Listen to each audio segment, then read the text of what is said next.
जी नमस्कार, मैं हूँ शैलेंद्र चौधरी। स्वागत करता हूँ मैं आपका आपके अपने YouTube channel learn with Shailendra में। तो साथियों सीटेट के लिए लगातार हम लोग प्रैक्टिस कर रहे हैं मैथ्स और ईवीएस के लिए। मैथ्स में मैं आप लोगों को लगभग 15-16 प्रैक्टिस सेट करा चुका हूँ। टॉप 50 भी करा चुका हूँ। आज हमारे टॉप 30 रहेंगे। इसी टाइप के क्वेश्चन आपको मैथ्स के देखने के लिए मिलेंगे। इसके बाद मैं टॉप 100 पेडागोजी के भी क्वेश्चन करा दूंगा, मैथ्स पेडागोजी के।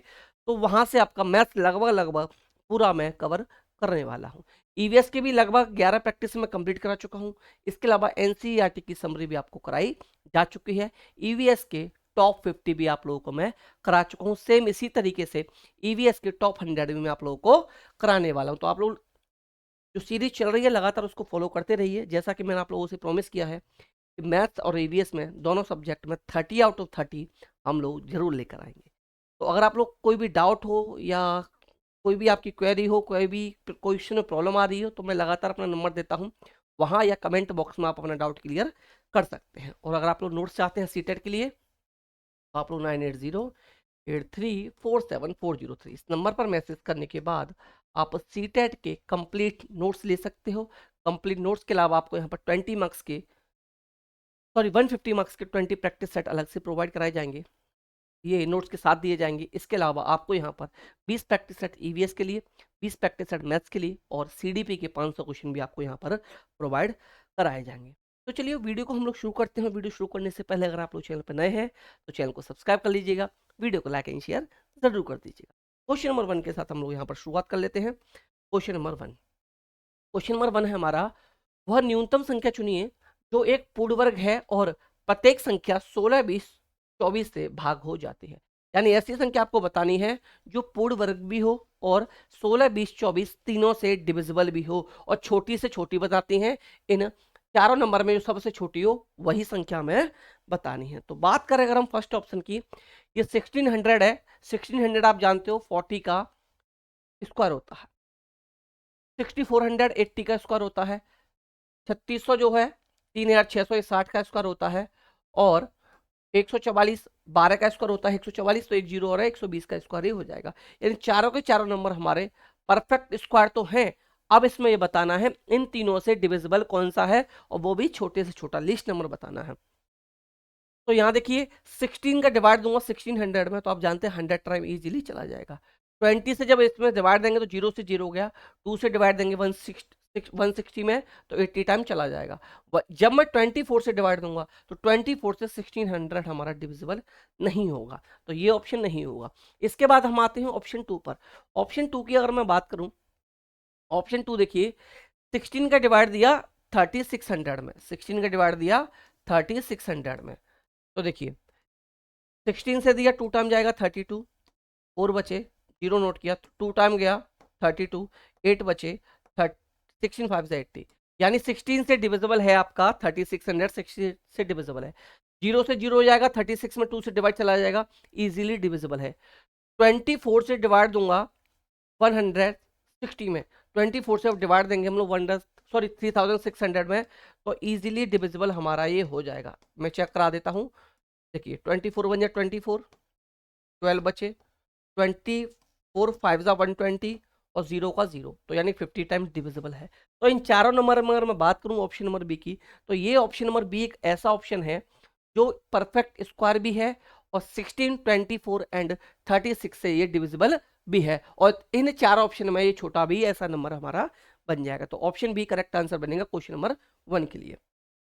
नेक्स्ट आपका क्वेश्चन नंबर 2। क्वेश्चन नंबर 2 है आपका यहाँ पर, क्वेश्चन नंबर 2 है, विजया और उसकी मित्र ने 42,000 का कर्ज एक नाव खरीदने के लिए लिया। उन्होंने 2 वर्ष में समान मासिक किस्तों में 47,040 वापस किए। उन्होंने हर महीने कितनी राशि वापस की? कितना कर्जा लिया था भाई? उन्होंने 42,000 रुपीज का कर्ज लिया था।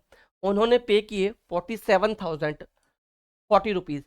कितने वर्ष में? 2 वर्ष में। 2 वर्ष का मतलब हो गया 1 ईयर इक्वल 12 मंथ्स, तो 2 ईयर में हो जाएंगे आपके 24 मंथ्स। 2 ईयर में कितने हो जाएंगे? 24 मंथ हो जाए। इक्वल पे किए, हर महीने इक्वल पे किए, इसलिए 24 से हम इसको डिवाइड दे देंगे। तो 24 से जब आप डिवाइड दोगे इसको, यहाँ दे लेते हैं हम लोग डिवाइड, ठीक है। 24 से हम इसको डिवाइड देंगे, किसको डिवाइड देना हमें? 47,040 को। 47,000 40 को डिवाइड देना है। तो देखिए 24 से 47 में डिवाइड देंगे, 2 टाइम 48 होता है तो 1 टाइम जाएगा। कितने टाइम जाएगा? 1 टाइम जाएगा। 1 टाइम जाएगा तो यहाँ आ गया 24, यहाँ आ गया 24 और रिमाइंडर जो रहेगा 23 रहेगा। अब जीरो नोट कर लिया। कितना नोट किया हमने? जीरो। 9 टाइम डिविजिबल ही चला जाएगा। 9 टाइम देंगे, 9 4 जा 36, 3 आ गया, 9 2 जा 18, 3 21 आ गया। ये बचा 14। क्या बचा? 14। अब हमने नोट किया 4। अब हमने क्या नोट किया? 4। तो अगर मैं बात करूं, अब देखिए आगे देने की हमें जरूरत इसलिए नहीं है, चाहो तो आप फुल टाइम दे लेना, लेकिन 19 वाला हमें एक ही ऑप्शन दिखाई दे रहा है, तो इसलिए थोड़ा सा स्मार्ट वर्क हम लोग करेंगे और ऑप्शन सी को हम लोग टिक कर देंगे। ऑप्शन सी को हम लोग टिक करेंगे। चाहो तो आप फुल टाइम डिविजिबल डिवाइड दे सकते थे, यहाँ पर फुल टाइम आप लोग डिवाइड दे सकते थे। ठीक है, 6 टाइम ही जाता है। देखिए 6 4 जा 24, 2 आ गया, 6 2 जा 12 एंड 4 14, ये आ गया और जीरो बचता, जीरो का ये आ जाता। तो फुल टाइम डिवाइड देखिए पता चल गया। और 19 से स्टार्ट एक ही ऑप्शन हो रहा था, तो इसलिए हमने ऑप्शन नंबर सी जो है ये करेक्ट आंसर अपना टिक कर दिया। क्वेश्चन नंबर 3 पर आते हैं। क्वेश्चन नंबर 3 दे रखा है यहाँ पर। 3 क्वेश्चन है, which of the following statement is correct about factors and multiples. गुणनखंड और गुणजों के बारे में निम्नलिखित में से कौन सा कथन सही है? कौन सा कथन सही है ये आपको यहाँ पर बताना है। तो ऑप्शन ए देखिए, 11 इज द फैक्टर ऑफ 100। 100 का फैक्टर 11 है? बिल्कुल नहीं है। 11 का फैक्टर 100 नहीं है, यानी 11 से 100 डिविजिबल नहीं है। फैक्टर कब होता है? जब उस नंबर से वो नंबर डिविजिबल हमारा होता है। तो ऑप्शन ए रॉन्ग हो गया। 48 3 का गुणज है, यानी 3 का जब टेबल पढ़ेंगे तो उसमें मल्टीप्लाई करने के बाद आएगा, तो 48 इज मल्टीपल ऑफ 3 बिल्कुल है। 3 का 16 टाइम टेबल पढ़ेंगे 48 मिलेगा, तो ये सही मिलेगा। अब तक ये सही है। बाकी के दो ऑप्शन को चेक कर लेते हैं। 11 110 का एक गुणज है, गलत दे दिया। फैक्टर है, गुणज है, गुणज दे दिया, मल्टीपल दे दिया, मल्टीपल नहीं है भाई, फैक्टर है। फैक्टर है, ये कट गया। 48 3 का गुणनखंड है, ये भी उल्टा दे दिया। अगर देता 3 48 का गुणनखंड है तो राइट आंसर होता, ये उल्टा दे दिया। 48 इज द फैक्टर ऑफ 3, ये रॉन्ग दे दिया। यहां अगर होता 3 इज द फैक्टर ऑफ 48 तो ये ऑप्शन हमारा सही हो जाता। इन्होंने उल्टा दे दिया, एग्जाम ने थोड़ा सा आपको घुमा दिया, तो इसलिए ये ऑप्शन भी हमारा रॉन्ग हो गया। तो कौन सा स्टेटमेंट हमारा ठीक निकला? स्टेटमेंट जो सेकंड है, स्टेटमेंट जो सेकंड है कि 48 इज द मल्टीपल ऑफ 3, ये हमारा स्टेटमेंट सही हो जाएगा। तो क्वेश्चन नंबर 3 का ऑप्शन भी राइट आंसर बन जाएगा। क्वेश्चन 4, क्वेश्चन 4 है, 5 विद्यार्थी अपनी पेंसिलों की लंबाई रेखनी स्केल की मदद से मापते हैं, जिनके परिणाम है 15.5 सेंटीमीटर, 15.5, 12 सेंटीमीटर, जीरो लगा लिया, 11.8 सेंटीमीटर, 9.7 सेंटीमीटर, 7 सेंटीमीटर। तो सभी पेंसिलों की लंबाई क्या है? सभी पेंसिलों की औसत लंबाई पूछी है। क्या पूछी है? औसत लंबाई। औसत कभी पूछिए तो क्या करेंगे? सभी का सम कर लो, और कितने नंबर है? 1 2 3 4 5, 5 से डिवाइड दे दो। तो पहले सभी का सम करते हैं। 8 7 15, 15 5 20, 2 आ गया। 2 and 5 7 2 9, 9 और 1 10, 10 और 9 19, 19 और 7 19 26, 2 आ गया। 2 3 4 5 56 आ गया। और 56 में डिवाइड किससे देना है? 5 से देना है। किससे देना है? 5 से देना है। तो 11.2 आ जाएगा। 11.2 सेंटीमीटर आपका यहाँ पर राइट आंसर बनेगा। तो 11.2 सेंटीमीटर, इट मीन्स आपका option number D correct answer बन जाएगा। कभी भी एवरेज पूछे तो जो सम दे रखा है उसको सम प्लस कर दीजिए, जो भी नंबर्स दे रखे हैं प्लस काउंट कीजिए कितने नंबर है। तो नंबर थे आपके पास 5, 1 2 3 4 5, 5 से मैंने डिवाइड दे के इसका एवरेज निकाल दिया। क्वेश्चन 5, अनु एक मिठाई की दुकान से 2 किलो 500 ग्राम लड्डू, 3 किलो 500 ग्राम जलेबी और 4 किलो रसगुल्ले लाती है। दुकानदार ने सारी मिठाई के डिब्बों में भर दिया, जिसकी अधिकतम क्षमता 750 ग्राम है। सारी मिठाइयों को पैक करने के लिए कितने डिब्बों की आवश्यकता है? तो प्लस कर लीजिए, 750 ग्राम से डिवाइड दे देंगे। तो 2 किलो 500 ग्राम, 2 किलो 500 ग्राम, या डायरेक्ट कर लेते हैं इसको, ग्राम में कन्वर्ट कर लेते हैं। ग्राम 1 किलोग्राम इक्वल होता है, आप जानते हैं 1000 ग्राम, 1000 ग्राम होता है। तो 2 किलो 500 ग्राम को कन्वर्ट किया तो ये हो गया 2500 ग्राम। 3 किलो 250 ग्राम को किया तो ये हो गया 3250 ग्राम। 4 किलो को किया ये हो गया 4000 ग्राम। इन सबको प्लस कर लो। प्लस किया भाई, 0 आया, 5 आया, 7 आया, 4 3 7 2 9, 9750 ग्राम आपको मिला। 9750 ग्राम आपको मिला। अब इसमें जो वो डिब्बे पैक करता है वो 750 ग्राम का एक डिब्बा पैक करता है। तो 750 से हम इसको डिवाइड करेंगे, 750 से क्या करेंगे, डिवाइड करेंगे। डिवाइडेड बाई क्या हो जाएगा, 750। 750 डिविजिबल डिवाइडेड बाई हो जाएगा, तो जीरो से जीरो चला जाएगा, जीरो से जीरो चलाएगा। 15 से इसको डिवाइड कर सकते हैं, चलिए, या फिर ऐसा कर लेते हैं 15 से 25 से करके देखते हैं। 25 से 3 टाइम, 25 से किया, 25 से गया ये 3 टाइम, 25 से गया 3 टाइम, 25 3 जा हो गया आपका 75, 2 बचे 5 बचे 9 टाइम, 39, 3 से किया 13 टाइम, तो 13 आंसर आया। 13 डिब्बे कितने, 13 डिब्बे जो है ये राइट आंसर बनेगा, यानी कि ऑप्शन नंबर सी आपका यहाँ पर राइट आंसर बनेगा। ऑप्शन सी क्या बनेगा, ये राइट आंसर आपका यहाँ पर क्वेश्चन नंबर आपका 5 के लिए बन जाएगा। 13 डिब्बे उसको चाहिए, ठीक है। चाहो तो आप इसको रीचेक करने के लिए क्या कर सकते हो, 75 का मल्टीप्लाई कर सकते हो 13 से। तो देखिए 13 5 जार 65, 6 आ गया, 13 7 91, 91 और 7 97, ठीक है, जीरो की जीरो आती है। आप चाहो तो रीचेक भी कर सकते थे इस तरीके से। तो ऑप्शन बी करेक्ट आंसर आपका बन गया। आते हैं क्वेश्चन नंबर 6 पर। क्वेश्चन नंबर 6 है आपका ऐसा क्वेश्चन, देखिए 100% एक क्वेश्चन आपको जरूर देखने के लिए मिलेगा। जैसा आपको क्वेश्चन नंबर 6 गिवन है, इसमें क्या करेगा, लैंग्वेज चेंज कर सकता है, कहीं ट्रैफिक लाइट दे देता है, कहीं स्कूल की बेल दे देता है, कहीं एक साथ फ्रॉग और खरगोश को जंप कराता है। कैसा भी गिवन हो, इस टाइप के क्वेश्चन में हमेशा एलसीएम फाइंड कीजिएगा। क्या, लीस्ट कॉमन मल्टीपल, लासा फाइंड कीजिएगा।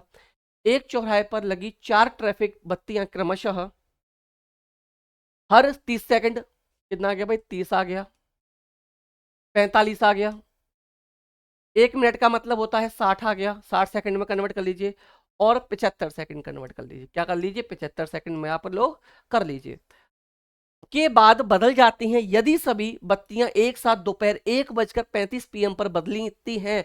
अगली बार जब एक साथ बदलेंगी वह समय है। तो एलसीएम निकालकर 1:35 में टाइम आप ऐड कर दीजिएगा, आपको करेक्ट आंसर आपका मिल जाएगा। तो इसका फाइंड करते हैं हम, चलिए एलसीएम फाइंड करेंगे। 2 से डिवाइड दिया 15 टाइम, 2 से 45 में जाएगा नहीं, 2 से गया 30 टाइम, ये आ गया 75। अब डिवाइड दे लीजिए आप लोग 2 से, अगेन ये गया 15, ये आ गया 45, ये आ गया 15, ये आ गया 75। अब दे लीजिए आप 3 से डिवाइड, 3 5 टाइम, 3 से डिवाइड दिया 15 टाइम, 3 से अगेन 5 टाइम, और 3 से 25 टाइम।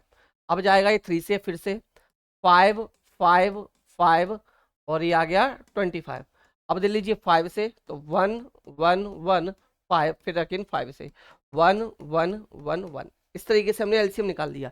एलसीएम कैसे निकालेंगे, 55 25 होता है, 25 से 75 होता है, 75 दूनी 150, 150 दूनी 300, 300 900, 900 सेकंड्स निकला। 900 सेकंड आंसर निकला। 900 सेकंड का मतलब होता है, आप इसको कन्वर्ट कर लीजिए मिनट में। आप इसको कन्वर्ट करेंगे मिनट में, तो मिनट में जब आप लोग कन्वर्ट करेंगे 900 सेकंड को, 900 सेकंड को कन्वर्ट करेंगे मिनट में, तो 60 से दे देंगे डिवाइड। तो 0 से 0 गया, और 6 से 90 में डिवाइड दिया 15 मिनट, यानी कि आंसर कितना आया आपका, 15 मिनट निकला। तो पहला टाइम था आपका 1 बजकर कितना था, 1:35, और इसमें हम 15 मिनट ऐड कर देंगे। 15 मिनट जब आप ऐड करोगे, तो अगली बार जो एक साथ बजेंगी, एक साथ कब बजेंगी, 15 मिनट ऐड की तो 1:50 पर अब वो एक साथ बजेंगी, यानी कि ऑप्शन बी करेक्ट आंसर आपका बन जाएगा। ऑप्शन बी क्या बनेगा आपका करेक्ट आंसर यहाँ से बनेगा। क्वेश्चन 7 पर आते हैं। क्वेश्चन 7 पर आने से पहले अगर आप लोग चैनल पर नए हैं या अभी तक अपने चैनल को सब्सक्राइब नहीं किया, तो प्लीज़ चैनल को आप लोग सब्सक्राइब जरूर कर लीजिएगा। वीडियो आप लोगों को शेयर अपने फ्रेंड्स के साथ, अपने दोस्तों के साथ, जो भी आपके साथ तैयारी कर रहे हैं उन सभी के साथ, पड़ोसियों के साथ, सभी के साथ वीडियो को शेयर जरूर कर देना है। क्वेश्चन 7, निम्न पैटर्न में लुप्त प्रविष्टि की पहचान कीजिए। तो यहाँ क्या हो रहा है भाई, 2 4 12 48 240, ये पैटर्न है।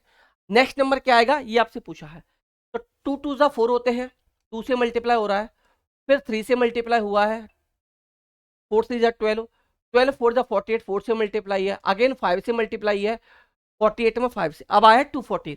तो 240 में हम क्या करेंगे, अब 6 से मल्टीप्लाई कर देंगे। किससे, 6 से मल्टीप्लाई करेंगे, तो 0 आ गया, 6 4 जा 24, 2 आया, 6 2 जा 12 2 14, 1440, 1440, यानी कि ऑप्शन सी करेक्ट आंसर आपका क्वेश्चन 7 के लिए बन जाएगा। अगला क्वेश्चन है क्वेश्चन नंबर 8। 2 अंकों वाली दो संख्याओं में 24 का अंतर हो तथा इनका जोड़ 102 हो तो सबसे बड़ी संख्या कौन सी होगी? The difference of two numbers of two digit is 24 while the sum of number is 102. What is the largest number पूछा है। दो संख्याओं का अंतर 24 है, उनका जोड़ 102 है, 102 ही है, तो बड़ी संख्या क्या होगी? तो मान लीजिए दो नंबर मान लेते हैं हम लोग, एक्स वाई या ए बी मान लीजिए। तो यहाँ गिवन है जोड़ क्या है, a प्लस बी बराबर हमें गिवन है 102 और हमें गिवन है a minus B equal given है हमें 24। तो इसको सॉल्व कर लीजिए, चेंज करने की कुछ भी हमें जरूरत नहीं पड़ेगी, प्लस ही कर लेते हैं। तो देखिए प्लस का भी माइनस का भी कट गया, तो 2a आ गया, 2a इक्वल आपका प्लस किया तो ये मिला 6 2 1 126 मिला। तो a की वैल्यू क्या निकल के आई 63, तो 63 a की वैल्यू निकल के आई। अब b की वैल्यू कैसे निकालेंगे, b की वैल्यू पुट कर सकते हैं हम लोग, इसको इक्वेशन 1 मान लीजिए, इसको इक्वेशन 2 मान लीजिए। a की वैल्यू पुट कर दी मैंने, इक्वेशन 1 या 2 कहीं भी पुट कर सकते हैं, तो a की वैल्यू पुट कर देता हूं मैं इक्वेशन 2 में। तो देखिए a minus B equal 24, a की जगह पर पुट करना है 63 माइनस बी इक्वल 24, तो माइनस का b इक्वल हो जाएगा 24 माइनस का 63, तो माइनस का b इक्वल आपका आ गया 13 से 4 गए 9, यहाँ बचा 5 से 2 माइनस के 39, क्या आ गया 39 और माइनस से माइनस गया तो ये आ गया b की वैल्यू 39, b की वैल्यू क्या आ गई 39 आपके पास आ गई। तो a है 63 और a क्या क्या निकला, a 63 निकला आपका और b जो है ये निकला 39। अब आप देखिए इनको प्लस कीजिए, जब आप प्लस करोगे तो 102 आता है, माइनस करके 24 आता है, यही पूछा गया था। बट हमसे पूछा है आंसर में कि बड़ा नंबर क्या हो, तो बड़ा भाई 63 है, बड़ा नंबर 63 है, तो ऑप्शन डी करेक्ट आंसर बनेगा। बड़ा नंबर क्या है 63 है, तो ऑप्शन बी करेक्ट आंसर हमारा बन गया। अगला क्वेश्चन आपका क्वेश्चन नंबर 9, अगला क्वेश्चन नंबर 9 कि दो संख्याओं का मासा और लासा क्रमशः 13 और 1989 है, यदि एक संख्या 117 हो तो दूसरी संख्या क्या होगी? इसके लिए मैंने एक फॉर्मूला बताया था और ये भी बताया था ऐसा क्वेश्चन एक आएगा। एक फॉर्मूला है मैंने आप लोगों को बताया था, ये फॉर्मूला है, आपको इसको याद रखिएगा। इसी एक फॉर्मूले से आपकी सभी वैल्यू निकल आएंगी, इसी एक फॉर्मूला से आपके सभी आंसर निकल आएंगे। क्या है फॉर्मूला आपका, HCF यानी कि मासा इंटू लासा, पहले कुछ भी रख सकते हैं, equal product of two numbers, दोनों नंबरों का गुणा, या कह सकते हैं पहला number first number into second number, first number into second number, ये होता है इसके इक्वल। ठीक है, बट आपसे यहां पर क्या पूछा है, आपसे पूछा है दूसरा नंबर, तो इसी फॉर्मूले को मैं घुमाकर क्या कर सकता हूं, क्या घुमा सकता हूं, दूसरी संख्या बराबर यानी सेकंड नंबर इक्वल क्या होगा, दूसरी संख्या बराबर हमारा हो जाएगा HCF गुणा LCM यानी कि मासा इंटू लासा बटे फर्स्ट नंबर, पहला नंबर, पहली संख्या। इसी फॉर्मूले को घुमा दिया, ज्यादा कुछ नहीं करना, घुमाते रहिए। तो दूसरी संख्या पूछी है, दूसरी संख्या हमने x मान ली, तो यहां कर सकते हैं हम लोग, दूसरी संख्या मान ली, मान लो x है, तो x इक्वल क्या निकला है आपका, HCF क्या है, HCF 13 है, LCM 1889 है और फर्स्ट नंबर आपका 117 है, फर्स्ट नंबर 117 है। इसको कर लेते हैं सॉल्व, इसको कर लेते हैं हम लोग सॉल्व। तो मुझे लग रहा है 117 से पहला वाला नंबर कट जाएगा, तो देखिए 117 से डिवाइड देके देख लेता हूं मैं 1989 में, 1989 में डिवाइड देके देखते हैं, तो 117 है, तो एक बार गया 117, ये बचा 1, 9 से 1 गया तो 8, यहाँ बचा 9, देखते हैं 7 टाइम, 7 7 जा 4 1117, बिल्कुल 7 117 से ये नंबर आपका कट जाएगा 17 टाइम, तो यहाँ मिला आपको 13 इंटू 17, 13 इंटू 17 मिला, इसको सोल्व करेंगे 17 तो 51, 5 हो गया, 5 17 का 1 17 5 22, 221, 221 नंबर आया, 221 है, बिल्कुल है, 221 मिला तो बिल्कुल है, यानी कि option number A correct answer बन गया, ऑप्शन ए करेक्ट आंसर बन गया। अगर आपसे पहला नंबर पूछता तो ये पहला नंबर रख सकते थे, HCF पूछता तो यहाँ HCF रख देते, यहाँ दोनों नंबर रखते, यहाँ LCM रख देते, अगर LCM पूछता तो यहाँ LCM रखते, यहाँ HCF रखते, यहाँ दोनों नंबर रख देते। इस एक फॉर्मूले को याद रखिएगा, जो ऊपर गिवन है, ये फॉर्मूला जो ऊपर है, इस फॉर्मूले को याद रखिएगा। अगर आपको एक फॉर्मूला लर्न है, इसी फॉर्मूले से आप 4 फॉर्मूले बना सकते हो और अपना आंसर, इस टाइप का कोई भी क्वेश्चन पूछा जाए वहां से आप लोग क्वेश्चन को सॉल्व कर सकते हो। अगला क्वेश्चन है क्वेश्चन नंबर 10, अगला क्वेश्चन आपका क्वेश्चन नंबर 10 कि एक रेलगाड़ी 29 जून, एक रेलगाड़ी 29 जून 2020 को बेंगलुरु से 23:55 यानी 11:55 PM पर निकलती है, ठीक है भाई। पर चलकर गुवाहाटी 2 जुलाई को पहुंची है। कब पहुंची है? 2 जुलाई को पहुंची है 2020 को 5:20 यानी एएम पर पहुंच गई, सुबह पहुंच गई वो 5:20 एएम पर। तो बेंगलुरु से गुवाहाटी की यात्रा का कुल समय कितना है, आपसे पूछा कुल समय कितना है। तो पहली बात तो आपको ये देखना है जून महीना कितने दिन का है। तो जून आप जानते हो 30 तारीख तक का होता है, 30 दिनों का होता है। जून मंथ होगा 30 तारीख तक का। तो अगर आप टाइम निकालेंगे, अब यहां से आप लोग टाइम निकालिए, देखिए टाइम शॉर्ट में कैसे निकालेंगे हम। 29 जुलाई से 30 जुलाई, सॉरी 29 जून से 30 जून तक हो गए इसको 24 घंटे। कितने बजे तक? 23:55 तक। अब 30 जून से 1 जुलाई के 23:55 तक फिर इसको 24 घंटे हो गए। 1 जुलाई तक इसको फिर से 24 घंटे हो गए। अब टाइम हो चुका है 1 जुलाई को 23:55। 23 बहुत सिंपल तरीके से निकाल रहा हूं मैं, इससे सिंपल तरीका कुछ है नहीं, बच्चों का मेथड है ये। 23:55 हो चुके हैं 1 जुलाई के। अगर मैं इसमें 5 मिनट और ऐड कर दूं, ये घंटे हैं हमारे, 48 घंटे हो गए। अगर मैं इसमें 5 मिनट और ऐड कर दूं, ये 5 मिनट और ऐड कर दूं, तो रात के बज चुके हैं 12 और अब लग चुकी है हमारी 2 तारीख। अब 2 तारीख को रात के 12 बजे से लेकर सुबह 5:20 तक हमें जो टाइम मिला, ये घंटे मिले हमें 5 घंटे 20 मिनट। कितना मिला? 5 घंटे 20 मिनट हमें मिला। कितना मिला? 5 घंटे 20 मिनट। तो कुल टाइम हमें कितना लगा? पहले दिन का 24 घंटा, दूसरे दिन का 24 घंटा, फिर हमें मिली 5 मिनट, फिर हमें क्या मिली? 5 मिनट मिली, फिर उसके बाद हमें क्या मिला भाई? 5 घंटे 20 मिनट, फिर हमें क्या मिला? 5 घंटे 20 मिनट। तो कुल समय हमें ये लगा, कुल समय हमें ये लगा। मैं फिर समझा देता हूं। 29 जून से लेकर 30 जून तक 24 घंटे हो गए, रात को 11:55 तक। 30 जून से 1 जुलाई तक फिर 24 घंटे हो गए हमें, 11:55 तक। 5 मिनट बचते हैं, तो 5 मिनट ऐड कर दी, अब बच चुके हैं रात के 12। रात के 12 बज चुके हैं, तो रात के 12 बजे से अब 2 जुलाई स्टार्ट हो गई, तो 2 जुलाई को 5 घंटे 20 मिनट लगे। तो कुल टाइम हमें ये लगा, कितना लगा? मिनट ऐड कीजिए 25 मिनट है, घंटे ऐड करेंगे 4 और 4 8 5 13, 13 कैरी 1 मिला, 2 2 4 और 1 5, 53 घंटे 25 मिनट आपको लगे। 53 घंटे 25 मिनट कहीं ऑप्शन है? बिल्कुल है भाई, ऑप्शन बी है।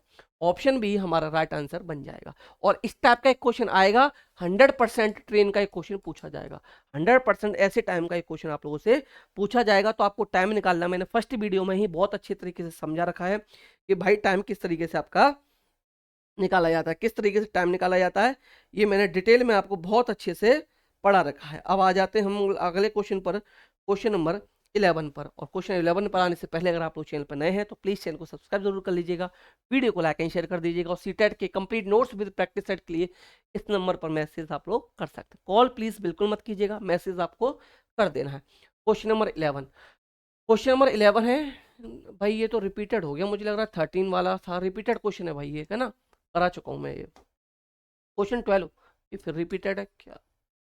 ये कैसे हो गया? चलिए क्वेश्चन 13, क्वेश्चन 13 पर आते हैं। क्वेश्चन 13 आपके गणित विषय की वर्तमान एनसीईआरटी पुस्तकें की अनुशंसा को ध्यान में रखकर लिखी गई हैं। गणित की जो बुक है वो किस चीज को ध्यान में रखकर लिखी गई है? सीबीएसई द्वारा प्रस्तावित पाठ्यक्रम 2006 में राज्य बोर्ड द्वारा प्रस्तावित पाठ्यक्रम, या एनसीएफ 2005 के अकॉर्डिंग लिखी गई है, नेशनल करिकुलम फ्रेमवर्क राष्ट्रीय पाठ्यचर्या रूपरेखा के अकॉर्डिंग, या 1986 की शिक्षा नीति नेशनल एजुकेशन पॉलिसी के अकॉर्डिंग लिखी गई हैं। तो ये इसका जो करेक्ट आंसर बनेगा ऑप्शन सी जो है, एनसीएफ 2005 के अकॉर्डिंग लिखी गई हैं। 13 का ऑप्शन सी करेक्ट आंसर बन जाएगा। अगला क्वेश्चन है, एक बगीचे में 48 जो है कंगारुओं के पद चिन्ह है, खरगोशों के 12 पद चिन्ह है, एक बतख के 40 पद चिन्ह है। तो बगीचे में क्रमशः कितने कंगारू, खरगोश और बतख हैं? तो कंगारू के 4 पैर होते हैं भाई, तो 48 डिवाइड दिया 4 से 12 आ गया, ठीक है। और खरगोश के 4 पैर होते हैं, तो भाई 12 को डिवाइड दिया 4 से 3 आ गया। बतख के 2 होते हैं भाई, 40 को डिवाइड दिया 2 से तो 20 आ गया। तो क्या पूछा है? सबसे पहले कंगारू, तो यानी 12 आना चाहिए, फिर आना चाहिए आपका 3, फिर आना चाहिए 20, 12 3 20, 12 3 20 यानी कि ऑप्शन सी, 12 3 20 यानी कि ऑप्शन सी हमारा करेक्ट आंसर बन जाएगा। सी टेट में आया हुआ क्वेश्चन है, अपनी मर्जी से मैंने नहीं डाला। ये करो सर इजी क्वेश्चन करा रहे हैं, तो भाई सी टेट का डाला हुआ ये क्वेश्चन है, सी टेट का आया हुआ क्वेश्चन विद प्रूफ मैंने आपको यहाँ पर दिखा दिया। अगला है क्वेश्चन 15, प्राइमरी गणित के लिए किसी भी पाठ्यक्रम को निश्चित ही किस श्रेणी को सम्मिलित करना चाहिए मूर्त से मूर्त, अमूर्त से मूर्त, खुला अंत वाला प्रबोधक फीडबैक। तो देखिए एक चीज याद रखिएगा, अमूर्त से अमूर्त कुछ नहीं होता भाई, अमूर्त से मूर्त नहीं ले जाएंगे बच्चे को, जो चीज दिख नहीं रही वहां से जो चीज दिख रही है उसकी तरफ नहीं लाएंगे, बल्कि मूर्त का मतलब होगा जो चीज हमारे सामने है, जो चीज हमें दिखाई दे रही है, तो वहां से बच्चे को हम ले जाएंगे किसकी तरफ, अमूर्त की ओर, यानी जो चीज हमें दिखाई नहीं दे रही उसकी ओर ले जाएंगे। तो इसका ऑप्शन जो है concrete to abstract, option A जो है ये करेक्ट आंसर आपका यहां पर हमारा बन जाएगा। अगला है क्वेश्चन नंबर 16। क्वेश्चन नंबर 16 है, निम्नलिखित में से कौन सा गणित पढ़ाने का सर्वाधिक वांछनीय गुण है? क्या गणित पढ़ाने का सर्वाधिक वांछनीय गुण क्या है भाई? फर्स्ट ऑप्शन, कक्षा में कलन विधि को प्रदर्शित करें और छात्रों को इसे स्मरण, जहां स्मरण वाली बात आ जाए, जहां याद करने वाली बात आ जाए, जहां कंठस्थ करने वाली ये बात आ जाए, जहां परिभाषा याद करने वाली बात आ जाए, जहां सूत्र याद करने वाली बात आ जाए, ये सभी के सभी भाई नेगेटिव टैग वर्ड होते हैं और ऐसे ऑप्शन हमारे गलत होते हैं, नेगेटिव के अंदर आते हैं। आंसर पॉजिटिव पूछा है तो पॉजिटिव ही बताना है, क्योंकि सर्वाधिक वांछनीय गुण हमसे पूछा है, ना कि अवगुण पूछा है। बात करें डी की, छात्रों से कहें कि वे प्रश्नों को श्याम पट पर हल करें। ठीक है, देखते हैं। छात्रों को निर्देश दें कि प्रश्न का हल पाठ्य पुस्तक में से किए प्रतिमान का प्रश्न, उसको फॉलो करें मतलब कॉपी करें, या अर्थपूर्ण और चुनौतीपूर्ण प्रश्नों का निर्माण करना और उनको छात्रों के सामने रखना। बेस्ट ऑप्शन जो है यहाँ पर चार ऑप्शन में से ऑप्शन बी जो है ये यहाँ पर करेक्ट आंसर आपका बनेगा क्वेश्चन नंबर 16 के लिए।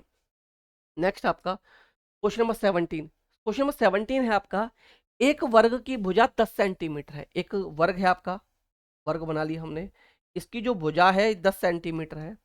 ठीक है भाई, यदि वर्ग की भुजा दुगुनी कर दी जाए, चलिए वर्ग की भुजा दुगुनी कर दी हमने, 20 कर दी भाई, यहाँ वर्ग की भुजा कितनी कर दी, 20 सेंटीमीटर कर दी, तो नया परिमाप कितने गुना हो जाएगा? परिमाप पूछा है, तो परिमाप क्या होता है, यानी कि आपका पेरीमीटर होता है। पेरीमीटर स्क्वायर क्या होता है, 4 इंटू साइड। तो पहला है 4 इंटू साइड, पहला है 4 इंटू साइड, यानी कि 10 गुणा, सॉरी 4 गुणा 10 बराबर 40 हो जाएगा। दूसरा परिमाप कितने गुणा होगा, तो 4 गुणा 20 हो जाएगा, यानी 80 हो गया। पहला है 40, दूसरा है 80, कितना गुना हुआ, डबल हुआ, दुगुना हुआ, 2 गुना हो जाएगा। ऑप्शन सी करेक्ट आंसर बन जाएगा। ये भी सी टेट में आया हुआ क्वेश्चन है, अपनी तरफ से मैंने ये नहीं बनाया। नेक्स्ट क्वेश्चन, क्वेश्चन 18, शिक्षा के अधिकार अधिनियम आरटी एक्ट के अंतर्गत निजी विद्यालयों में कम से कम कितने प्रतिशत बच्चों को बिना शुल्क के नामांकित करेंगे? प्राइवेट स्कूल में आरटी एक्ट 2009 के अकॉर्डिंग कितने परसेंट स्टूडेंट को विदाउट फीस पढ़ाया जाएगा, या उनका रजिस्ट्रेशन किया जाएगा या एडमिशन किया जाएगा? 15%, 20%, 30% या 25%? तो ये जो परसेंटेज रहेगी ये 25% को आरटी एक्ट 2009 के अकॉर्डिंग विदाउट फी आप रजिस्ट्रेशन करेंगे, नामांकन करेंगे, पढ़ाएंगे, कुछ भी आप लोग समझ सकते हो। क्वेश्चन 19, एक कस्बे में 1000 निवासियों में से 60% पुरुष हैं। देखिए 1000 कुल संख्या कितनी है भाई, कुल निवासी कितने हैं, कुल निवासी हैं आपके, कुल निवासी हैं आपके 1000 भाई। ठीक है, 1000 कुल निवासी हैं। अब इसमें 60% पुरुष हैं, तो पुरुष 1000 का 60% क्या होता है भाई, 600 हो गया। तो महिला कितनी आएंगी, महिला आ गई भाई, बची हुई 400। महिला कितनी आ गई, 400 महिला आपकी आ गई। यहां तक हमने कर लिया। अब इसमें पुरुष हैं जिसमें 20% साक्षर हैं, तो पुरुष साक्षर कितने हैं भाई, 20%। पुरुष साक्षर हैं आपके 20%, तो 600 का 20%, 600 का 20% जब आप निकालेंगे तो कैसे निकालेंगे, देखिए कैसे निकालेंगे, 1020 1020, तो ये आ गया 120। 120 पुरुष साक्षर हैं, 120 पुरुष साक्षर हैं। यदि कुल 25% निवासी साक्षर हों, कुल साक्षर कितने हैं 25%, तो 1000 का 25% भाई 250 होता है। डायरेक्ट कर लिया, इतना तो कर सकते हो। 250 कुल साक्षर हैं, कुल साक्षर, ठीक है, यहां तक निकाल लिया। तो कस्बे की कितनी प्रतिशत महिलाएं साक्षर हैं? कुल साक्षर 250, पुरुष साक्षर 120, तो महिला साक्षर की संख्या कितनी आ गई, महिला की संख्या कितनी आ गई भाई, भाई महिला साक्षर आपकी आ गई 130। डायरेक्ट मैंने कर दिया, कुल साक्षर 250 है, पुरुष साक्षर 120 है, तो महिला साक्षर आ गए 130। अब यहां पर पूछा क्या है, महिला साक्षर परसेंटेज में पूछी है, महिला साक्षर परसेंटेज में पूछी है, तो कैसे निकालेंगे? महिला साक्षर है 130, 130 कुल महिला साक्षर किस में से, 400 में से, अपॉन रखेंगे 400 और इसको कन्वर्ट कर देंगे परसेंटेज में। परसेंटेज में कन्वर्ट करने के लिए 100 से मल्टीप्लाई करके परसेंटेज का साइन लगा लिया, 100 से मल्टीप्लाई करके परसेंटेज का साइन लगा लिया। तो कैसे किया, 1020 कट गया। 4 से डिवाइड देंगे 130 में, तो ये चला जाएगा 32.5 टाइम। कितने टाइम गया? 32.5 टाइम गया। इट मीन्स हमारा ऑप्शन डी करेक्ट आंसर बन गया। क्या बन गया? ऑप्शन डी करेक्ट आंसर हमारा बन जाएगा। 32.5% महिला आपकी साक्षर है। क्वेश्चन बहुत इजी था। 1000 कुल संख्या है, 60% पुरुष 600 हो गए, 40% महिला बची 400 हो गए। पुरुषों की संख्या का 20% साक्षर है, यानी 120 पुरुष साक्षर हैं। 25% कुल साक्षर है, यानी 250 साक्षर है। तो महिला साक्षर की संख्या 130 आ गई। अब 130 को हमने परसेंटेज में चेंज कर दिया, तो 130 महिला साक्षर थी, टोटल महिला 400 थी, इंटू 100 से परसेंटेज बना दी, तो 32.5% महिला हमारी साक्षर आ गई। क्वेश्चन काफी अच्छा था, थोड़ा सा लेंथी आप लोगों को लगा होगा, लेकिन काफी इंटरेस्टिंग क्वेश्चन था। ऐसा क्वेश्चन पूछ लिया जाता है। क्वेश्चन है आपका नंबर 20। कुसुम अपने मित्रों के साथ शाम को तब खेलने जाते हैं जब घड़ी की दोनों सुइयां 6 पर होती हैं। घड़ी की दोनों सुइयां भाई कितने पे होती हैं? 6 पे होती हैं। ये मान लीजिए आपकी घड़ी मैं यहाँ बना देता हूँ, ठीक है। मान लीजिए हमने यहाँ घड़ी बनाई, चलिए थोड़ा सा छोटा बना लेता हूँ। घड़ी मान लीजिए मैंने यहाँ बनाई, यहाँ मेरे द्वारा घड़ी बनाई गई, ये हो गया आपका 12, यहाँ 6 का शाम, यहाँ 3 बज गए, यहाँ 9 बज गए। 1 हो गया, 2 हो गया, 4 हो गया, 5 हो गया, 7 हो गया, 8 हो गया, 9 हो गया, 10 हो गया। अब यहाँ पर दोनों सुइयां कितने पे बता रही है? वो 6.5 पे। तो दोनों सुई बना लेते हैं। एक सुई हमारी ये बन चुकी है, ये हमारी बड़ी वाली हो गई। एक छोटी वाली बना लेते हैं दूसरे कलर से, ये बना लेते हैं। दूसरी वाली जो हो गई हमारी, ये हो गई दूसरे कलर से। ये दोनों सुइयां 6.5 पे। इट मीन्स टाइम जो है 6:30 है। इट मीन्स टाइम 6:30 है। 6:30 ऑप्शन भी है। जल्दबाजी में आप इसको टिक करके आएंगे और आंसर गलत हो जाएगा। वो क्यों गलत होगा? क्योंकि यहां पूछा है इस समय को 24 घंटे वाली घड़ी में क्या पढ़ा जाएगा। 24 घंटे वाली सुई में, इस घड़ी में इसको क्या पढ़ा जाएगा। तो मैंने आपको क्या बताया था, 12 के बाद 13 से लेकर 24 तक कितनी भी बचते चले, 13 का मतलब 1 होता है, 14 का मतलब 2, 15 का मतलब 3। इस तरीके से टाइम निकालते हैं, इस तरीके से टाइम निकालते हैं। तो यहाँ जो क्या पढ़ा जाएगा, आपको ये टाइम काउंट करना है 12 के बाद। तो 12 के बाद 6.5 घंटे हो गए 6:30 बजने के लिए। तो ये टाइम क्या करना है, 12 में हमें ऐड कर देना है। क्या कर देना है? 12 में ऐड कर देना है। तो ये 30 मिनट आ गए, 18 आ गए, यानी 18:30 इसको पढ़ा जाएगा। तो 18:30 यानी कि ऑप्शन ए सी हमारा करेक्ट आंसर बन जाएगा। ऑप्शन सी जो है ये हमारा करेक्ट आंसर यहाँ पर बन जाएगा। आई होप ये चीज़ आपको समझ में आई होगी कि मैंने किस तरीके से क्वेश्चन किया है। ट्रेन में 24 कैसे बचते हैं ये मैंने आपको डिटेल में अच्छे से पढ़ा रखा है। क्वेश्चन 21 पर आने से पहले अगर आप लोग चैनल पर नए हैं तो प्लीज़ चैनल को सब्सक्राइब जरूर कीजिएगा। वीडियो को लाइक एंड शेयर आप लोगों को जरूर कर दीजिए। लाइक भी कीजिएगा, वीडियो को शेयर भी आप लोग जरूर कीजिएगा। और अगर आप नोट्स लेना चाहें सीटेट के, तो इस नंबर पर मैसेज करके सीटेट के कंप्लीट नोट्स ले सकते हैं। कंप्लीट नोट्स के अलावा यहाँ आपको प्रोवाइड कराए जाएंगे 20 practice set of 150 marks, 20 practice set EVS और 20 प्रैक्टिस सेट मैथ्स के आपके लिए अलग से यहाँ पर रहने वाले हैं। 500 क्वेश्चन सीडीपी के लिए भी आपको यहाँ पर अलग से दिए जाएंगे। क्वेश्चन 21 पर आते हैं। ए इज द रेगुलर पॉलीगन। इनमें से रेगुलर पॉलीगन भैया क्या है? रेगुलर पॉलीगन पूछा है तो समद्विबाहु त्रिभुज यानी कि आइसोसेलेस। आइसोसेलेस ट्रायंगल में क्या होता है भाई, दो साइड एक जैसी होती है, तीसरी अलग होती है। मान लीजिए ये 5 है, ये 5 है, तो ये 7 होगी। ये बनेगा आइसोसेलेस ट्रायंगल। बट क्या पूछा है? रेगुलर पूछा है। रेगुलर का मतलब क्या हो गया? सभी साइड एक जैसी होनी चाहिए। ऑप्शन हमारा कट गया। व्रत, व्रत हमारा क्या ये रेगुलर पॉलीगन है? बिल्कुल नहीं है भाई। पेंटागन, पेंटागन रेगुलर भी हो सकता है बट इरेगुलर पेंटागन भी हमारा बन सकता है। पेंटागन दोनों टाइप का होता है, रेगुलर भी होता है, इरेगुलर भी होता है। तो ये ऑप्शन भी नहीं होगा। स्क्वायर की चारों साइड ही हमारी इक्वल होंगी तभी हम उसको स्क्वायर कहेंगे, वरना अदरवाइज हम उसको स्क्वायर नहीं कहेंगे। तो ऑप्शन बी हमारा राइट आंसर यहाँ पर बन जाएगा। ऑप्शन बी करेक्ट आंसर हमारा बनेगा। क्वेश्चन 22, क्वेश्चन 22 है व्यक्तियों की लंबाई नीचे दी गई है। ये लंबाई दी गई है, लंबाई का योग मीटर में क्या है? तो आप जानते हैं 1 मीटर बराबर 100 सेंटीमीटर होता है। 1 मीटर बराबर 100 सेंटीमीटर होता है। तो यहाँ पर ये बनेगा आपका 163 सेंटीमीटर, सेंटीमीटर में है सभी। 161 सेंटीमीटर, 156 सेंटीमीटर, 159 सेंटीमीटर और 162 सेंटीमीटर। सबको प्लस कर लीजिए, इसको मीटर में कन्वर्ट कर लेंगे।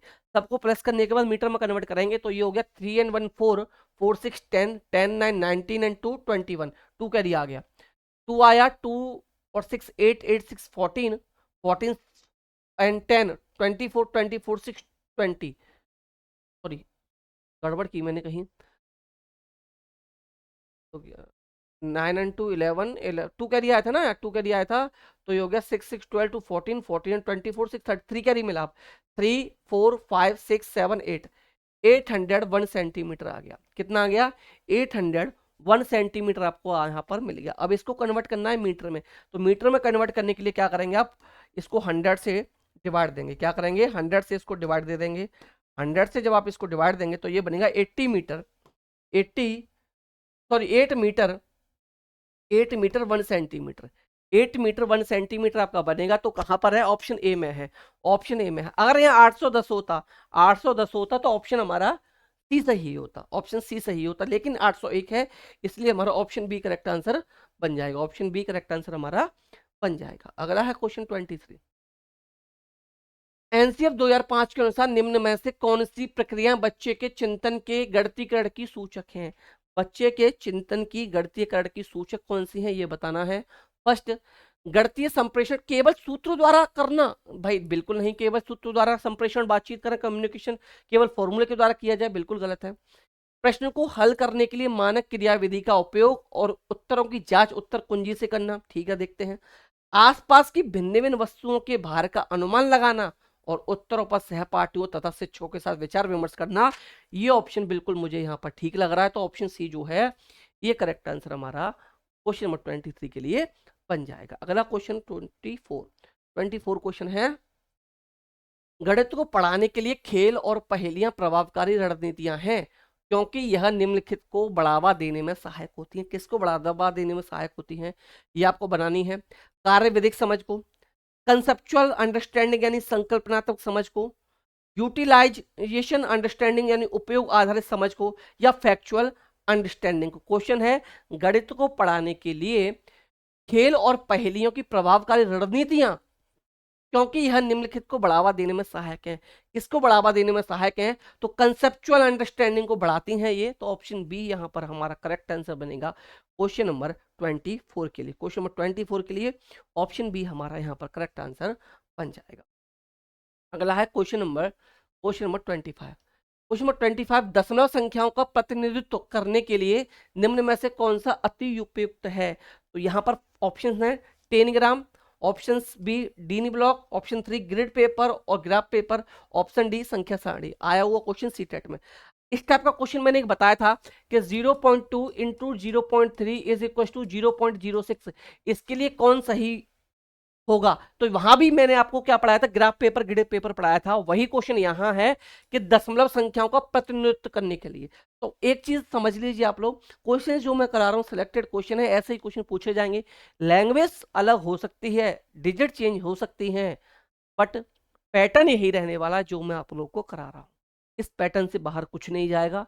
विश्वास करके सीरीज को फॉलो करते चलिए, 60 में 60 आपको 100% मिलेंगे। वहां भी अगर आप जिन लोगों को लगातार फॉलो कर रहे हैं, मैंने क्वेश्चन ऐसा कराया था, मुझे अच्छे से याद है, वहां ग्रिड पेपर और ग्राफ पेपर आंसर था, सेम ऐसा ही क्वेश्चन आपको यहाँ देखने के लिए मिला है। अगला क्वेश्चन है क्वेश्चन नंबर 26, एनसीएफ 2005 राष्ट्रीय पाठ्यचर्या रूपरेखा 2005 नेशनल करिकुलम फ्रेमवर्क 2005 के अनुसार निम्नलिखित में से कौन सा विषय प्राथमिक विद्यालय के गणित पाठ्यक्रम का भाग नहीं है? यानी कि गणित में इनमें से कौन सा नहीं है? ठीक है भाई, सिमेट्री, रेशियो, टाइलिंग या प्रतिरूप। तो भाई प्रतिरूप तो है, चौपट टाइलिंग भी है, सममित यानी सिमेट्री भी है, बट अनुपात रेशियो नहीं है। प्राइमरी लेवल पर बात की गई, जूनियर लेवल पर रेशियो आपका आता है, रेशियो नहीं है। तो ऑप्शन बी जो है यही करेक्ट आंसर हो जाएगा। नहीं पूछा गया था नहीं, और नहीं वाले क्वेश्चंस को आपको बहुत ही ध्यान से सॉल्व करना है। जहां नहीं आ जाए भाई उनको बहुत ध्यान से आप लोग सॉल्व कीजिएगा। ऑप्शन बी जो है ये करेक्ट आंसर आपका क्वेश्चन 26 के लिए बन जाएगा। अगला है 27, क्वेश्चन नंबर 27। ऐसा क्वेश्चन भी एक पूछा जाएगा, यहाँ राइट एंगल की बात की गई और मैं बता चुका हूँ कई बार, राइट एंगल या समकोण, राइट एंगल कितने डिग्री का होता है भाई? 90 डिग्री का होता है। राइट एंगल 90 डिग्री का होता है। सभी एंगल को मैं बता चुका हूँ कौन सा एंगल कितने डिग्री का होता है। तो यहाँ पूछा है आपसे 2 और 2/3 यानी 2/3, मैं समकोण डिग्रियों की संख्या यानी 90 से मल्टीप्लाई कर दीजिए, 90 से मल्टीप्लाई कीजिए, इसके नीचे 1 लगाया, 3 एलसीएम लिया, 3 एलसीएम लिया तो 1 का डिवाइड दिया 3 में, 3 टाइम 3 2 या 6 आया, प्लस 3 का डिवाइड दिया 3 1 टाइम 1 2 या 2 आया, multiply by 90 degree, multiply by 90 degree. तो ये आया क्या आया? 8 आया, 8/3 8/3 multiply by 90, 8/3 multiply by 90 degree. तो देखिए 3 से काट दिया 90 को 30 टाइम, और 30 एट जा 24, 30 एट जा 24, यानी कि 240 डिग्री इसका करेक्ट आंसर निकला। और 240 आपको पता है ऑप्शन नंबर ए में है। 240 कहाँ है? हमारे ऑप्शन नंबर ए में है। तो आई होप ये वीडियो, ये सेशन क्लास आप लोगों को पसंद आ रहा होगा। अगर आपको वीडियो पसंद आ रहा हो तो वीडियो प्लीज लाइक कीजिएगा, शेयर कीजिएगा, एक प्यारा सा कमेंट भी आप लोग चाहो तो कर सकते हैं। और अगर आप लोग चैनल पर नए हैं तो चैनल को सब्सक्राइब भी जरूर कर लीजिएगा। और सीटेट के नोट्स लेने के लिए मैं नंबर देता हूं वीडियो में, 9808347403। इस नंबर पर मैसेज करके आप सीटेट के complete notes with practice set आप लोग ले सकते हैं। क्वेश्चन नंबर 28, क्वेश्चन नंबर 28 है यहाँ पर पूछा है, 28 यहाँ पर पूछा है कि निम्नलिखित में से कौन सा गणित में सृजनात्मक की बात कर रहा है? किसकी बात कर रहा है? सृजनात्मक चिंतन का एक मुख्य सूचक है। किसका एक मुख्य सूचक है? सृजनात्मक चिंतन का एक मुख्य सूचक है। क्या यहाँ पर क्रिएटिव थिंकिंग का एक एग्जाम्पल गिवन है, एक तरीके से ऑप्शन गिवन है, ये बताना विच of the following is an in important indicator of creative thinking. किसके बारे में बात की जा रही है? क्रिएटिव थिंकिंग के बारे में यहाँ पर बात की जा रही है। तो क्रिएटिव थिंकिंग के बारे में बात की जा रही है, तो recall of correct formula, recall of correct formula की अगर मैं बात करूं, सूत्रों को याद करना, सूत्रों को याद करना क्या है क्रिएटिव थिंकिंग के अंदर आता है, तो आप भी जानते हो, मैंने कई बार बता रखा है। फिर वही सेंटेंस बोलूंगा, सूत्र याद करना, प्रवास याद करना, कंटस्ट करना, याद करना, रटना, ये सभी नेगेटिव टैग वर्ड हैं। क्रिएटिव थिंकिंग इसके अंदर कहाँ से आ गई कि जो फॉर्मूला दिया था उसको आपने रट लिया, क्या एक क्रिएटिव थिंकिंग है? जी नहीं, ये बिल्कुल भी क्रिएटिव थिंकिंग के अंदर नहीं, और आया हुआ प्रश्न है, ये 2021 में आया था, तो ये भी नहीं हुआ।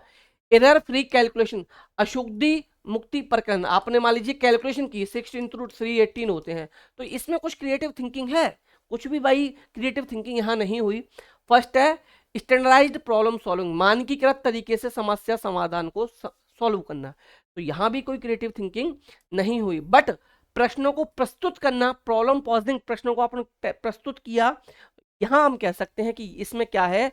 क्रिएटिव थिंकिंग शामिल है, इसमें क्रिएटिव थिंकिंग है। तो ऑप्शन बी जो है करेक्ट, क्वेश्चन नंबर 24 के लिए, हमारा 28 के लिए ऑप्शन बी जो है ये करेक्ट आंसर आपका यहाँ पर बन जाएगा। यानी 28वां प्रश्न जो है इसके लिए ऑप्शन बी हमारा करेक्ट आंसर बन जाएगा। अगला क्वेश्चन है क्वेश्चन नंबर 29, 29वें नंबर के क्वेश्चन पर हम लोग यहाँ पर आ चुके हैं कि निम्नलिखित में से कौन सा एक रचनात्मक गणित की कक्षा का लक्षण है? यानी कि यहां भी क्या पूछा है, which of the following is the features of constructive mathematics classroom. तो कौन सा एक फीचर है ये बताना है। फर्स्ट ऑप्शन, बच्चे श्यामपट से उत्तरों को नकल करके लिख रहे हैं। मैडम ने या जो भी सर है मैडम, उन्होंने बोर्ड पे कुछ लिख दिया, आप इसको नकल करके लिख रहे हो, तो इसमें क्रिएटिविटी कुछ है? जी नहीं भाई, बिल्कुल भी कुछ नहीं है। बच्चे पहाड़ों को ऊंचे स्वर में कविता गा रहे हैं, 2 1 या 2 2 2 जा 4, इसमें क्रिएटिव थिंकिंग हुई कुछ भी? जी नहीं, कुछ भी क्रिएटिव थिंकिंग नहीं हुई। बच्चे अर्थपूर्ण गतिविधियों में व्यस्त हैं, देखते हैं, या अध्यापक एक दी गई समस्या को हल करने की विधि को समझा रहा है या समझा रही है, तो यहाँ इसमें आपका जो बेस्ट ऑप्शन होगा क्रिएटिव चीज जहां दिखेगी, आप जानते हैं बच्चे क्या है, एक एक्टिविटी में बिजी हैं, एंगेज हैं, ये ऑप्शन जो है ये करेक्ट आंसर बनेगा। तो क्वेश्चन नंबर 29 जो है इसके लिए ऑप्शन सी जो है ये आपका करेक्ट आंसर यहाँ पर बन जाएगा। अब अगला है क्वेश्चन नंबर 30, लास्ट क्वेश्चन आता है इस वीडियो का, बहुत ही अच्छा क्वेश्चन है, सीटेट में पूछा हुआ क्वेश्चन है। सीटेट में 31 दिसंबर 2021 को जो पेपर हुआ था उसमें एक क्वेश्चन आप लोग कि वर्ष 2021 में शिक्षा मंत्रालय द्वारा निम्नलिखित में से कौन सी राष्ट्रीय पहल यह सुनिश्चित करने के लिए की गई कि देश का प्रत्येक बच्चा मूलभूत साक्षरता और संख्यात्मकता प्राप्त करे? यानी कि यहाँ बात की गई है एफएलएन की, फाउंडेशनल लिटरेसी न्यूमरेसी की, एफएलएन जिसको बोला जाता है, एफएलएन की बात की गई है। तो इसके लिए क्या है? समग्र शिक्षा है, साक्षर भारत है, या निपुण भारत है, या सक्षम भारत है। 2021 के अकॉर्डिंग पूछा गया है, तो इसका जो राइट आंसर बनेगा ये बनेगा निपुण भारत। क्या बनेगा? निपुण भारत, यानी कि ऑप्शन सी जो है क्वेश्चन नंबर 30 है इसके लिए हमारा राइट आंसर बनेगा। तो ये थे हमारे आज के top 30 question, most important question इसमें कहूँगा। इसी तरीके के क्वेश्चन आपके सीटेट में आपसे पूछे जाएंगे, इसी तरीके के क्वेश्चन आप लोगों के रहने वाले हैं। और अगर आप लोग नोट्स लेना चाहें सीटेट के नोट्स इस नंबर पर मैसेज करके आप लोग ले सकते हैं, कंप्लीट नोट्स ले सकते हैं। यहाँ आपको नोट्स के साथ साथ प्रैक्टिस सेट भी प्रोवाइड कराए जाएंगे। 20 प्रैक्टिस सेट रहने वाले हैं 150 मार्क्स के। उस प्रैक्टिस सेट के अलावा 20 प्रैक्टिस सेट मैथ्स के और 20 प्रैक्टिस सेट ईवीएस के आपके अलग से प्रोवाइड कराए जाएंगे। इसके साथ साथ 500 क्वेश्चन सीडीपी की आपको यहाँ से मैं अलग से प्रैक्टिस के लिए दूंगा। एनसीईआरटी की समरी मिलेगी। ये सब कुछ आपको मिलेगा सिर्फ और सिर्फ ₹99 में। और इस नंबर पर मैसेज करने के बाद मिलेगा। कॉल प्लीज आप लोग मत कीजिएगा। आई होप ये वीडियो, ये सेशन, ये क्लास आप लोगों को पसंद आया होगा। अगर वीडियो आप लोगों को पसंद है तो video please like and share जरूर कीजिएगा। हर एक फ्रेंड के साथ, हर एक दोस्त के साथ, जो भी आपके साथ तैयारी कर रहे हैं उन सभी के साथ आप लोग वीडियो को शेयर जरूर कीजिएगा। और वीडियो को छोड़कर जाने से पहले आप लोग चैनल को सब्सक्राइब करके जरूर जाइएगा। तो चलिए मिलते हैं नेक्स्ट वीडियो में। तब तक आप लोग हंसते रहिए, मुस्कुराते रहिए, सीटर पास करने के लिए पढ़ते भी रहिए। तो bye bye, take care, thank you, नमस्कार, जय हिंद।